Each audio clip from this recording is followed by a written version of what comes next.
The strike aircraft designed by Sukhoi became, without exaggeration, a true symbol of frontline aviation in the USSR and across the post-Soviet world. War Thunder features an extensive lineup of these vehicles, ranging from the first supersonic attack jet, the Su-7, to the modern Su-34. Despite their shared purpose, each model has its own distinct features and requires a unique approach in combat, something we're going to explore together today. We begin with Sukhoi's very first attack jet, the Su-7B. It's the very first supersonic strike aircraft available to the USSR in the game. In terms of speed, it can even rival many fighters of its rank. However, the highly swept wings that gave this bomber its speed also make sharp maneuvering nearly impossible. For that reason, we recommend sticking to straight flight paths. The Su-7B is equipped with a ballistic computer that makes rocket attacks more accurate. Of particular note are the S-24 rockets, capable of dealing devastating damage thanks to their large explosive payload. The Su-7B's most serious drawback is the absence of flares or chaff. While surface-to-air missiles are not overly common at this rank, they do sometimes appear, and this early Sukhoi strike jet has very little chance of evading them. The Su-7BKL and its export variant, the BMK, come with 2 additional hardpoints compared to the base model. They still cannot carry guided weapons, but the extra pylons basically give them the opportunity to destroy 2 more ground targets per sortie. Their combat tactics remain the same.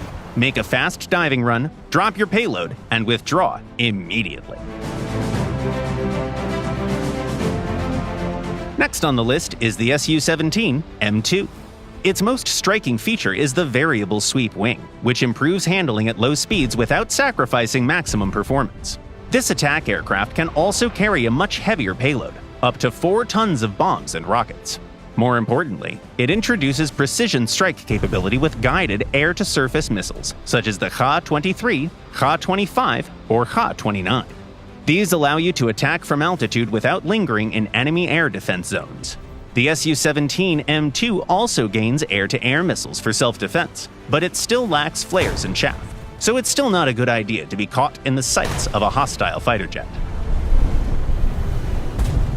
Countermeasure systems finally appear with the later Su-17 M3 and Su-17 M4, as well as the export Su-22s. The use of these aircraft is similar to that of the M2, but each can carry up to 4 precision-guided missiles with laser guidance. The latest versions, the Su-17 M4 and Su-22 M4, even support TV-guided munitions. These are true fire-and-forget weapons, allowing you to break away from an attack much faster. A few tips for flying aircraft equipped with guided weapons. First, try to release as many precision munitions as possible in a single run, since enemy fighters are unlikely to give you a second chance to climb back to altitude. When beginning a dive, cut your throttle and deploy the air brake. This buys more time to acquire targets before releasing guided missiles into clusters of enemies. With laser-guided weapons, you can direct an unlimited number of them simultaneously. Second, always keep an eye out for airborne threats, so you can make timely use of all-aspect air-to-air missiles.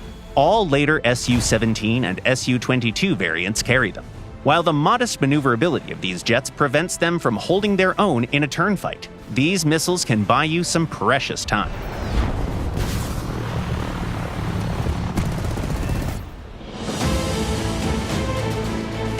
The next step in Sukhoi's strike aircraft evolution was the Su-25. Here, the designers abandoned the supersonic concept in favor of a slower but much more survivable subsonic attack jet. Protection is important, but so is firepower. The Su-25's tactics differ dramatically from those of the Su-17 and Su-22. Early Frogfoot variants rely primarily on unguided weapons. Thanks to its low speed, the aircraft excels at treetop-level attacks. Large-caliber rockets, such as the S-13OF and S-25O, are especially effective here. Flying at such low altitudes is very risky, of course, but unguided ordnance costs relatively few spawn points, making it a worthwhile trade-off. Later variants, the Su-25BM, Su-25T, Su-25 SM3, and Su-39, shift the focus towards guided weapons. On those aircraft, it's best to start engagements with fire-and-forget munitions, such as the Ha-29T or Ha-38MT, which are excellent for suppressing enemy air defense systems. Laser-guided missiles and unguided weapons remain very effective in treetop-level engagements. Pop up from behind terrain, launch your strike from 3 to 5 kilometers, and get out. The Su-25's air-to-air capability also deserves mention.